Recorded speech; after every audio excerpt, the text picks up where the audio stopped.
Assalamualaikum and hi everyone. Have you ever heard of the Rebel Children? Maybe some of you have heard it, but for those who don't, definitely you are going to imagine a novel about children living in a railway station. Unfortunately, you are wrong. Before I go any further, I would like to introduce my name. My name is Muhammad Izzat bin Zamri. I am 16 years old and currently studying in Smkplm. Today, I would like to review a novel titled The Railway Children. First, let me tell you a little bit on this novel. This novel consists of 14 chapters and 202 pages. It was written by Izzat, was then published in 1905 by the London magazine.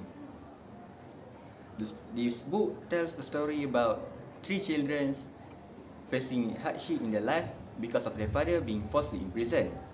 The reason Izzat wrote this book because she wants to tell her own experience in hardship because her father sadly passed away when she was at young age.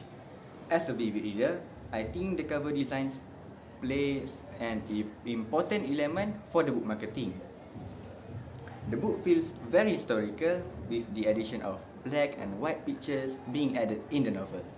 Also, the language used in this novel is very simple and easy to understand. I believe teenagers that have poor command of English can also read this novel very well.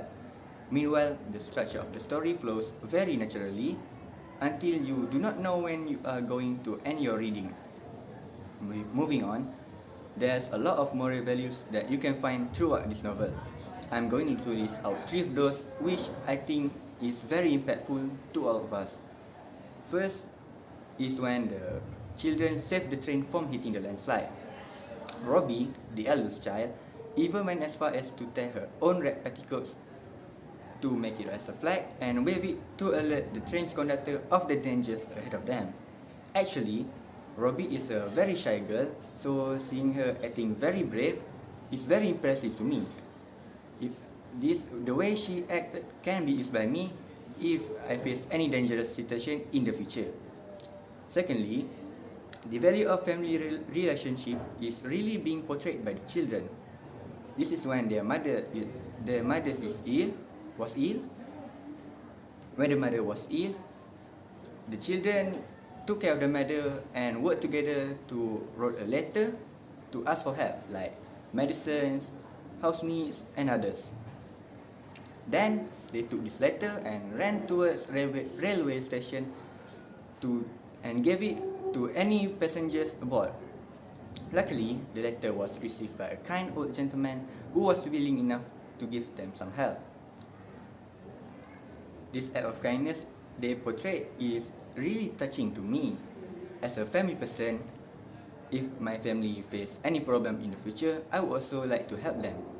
Last but not least, is the value of being good to others is really being highlighted in the novel. The children wants to throw a party to Perks as he was kind towards them. Perks does not celebrate his birthday anymore because of his poverty. So the children went to the village and asked the villagers to help them to throw a party to Perks. Although at first, Perks does not like the surprise as he sees it as charity. But in the end, the children managed to convince them and they had a birthday celebration happily together. The Railway Children teaches us about the importance of family love and courageously face life's problem. We should apply these moral values to our life to become a better person than we are now. Definitely, all of you should give this novel a chance to read, and I hope you guys will be satisfied with this novel. Before I end my review, I would like to encourage all the teenagers out there to read this book because it will be a source of motivation and inspiration for all of us. Practicing this moral value will help us to lead a very meaningful life. With that, I end my review. Thank you.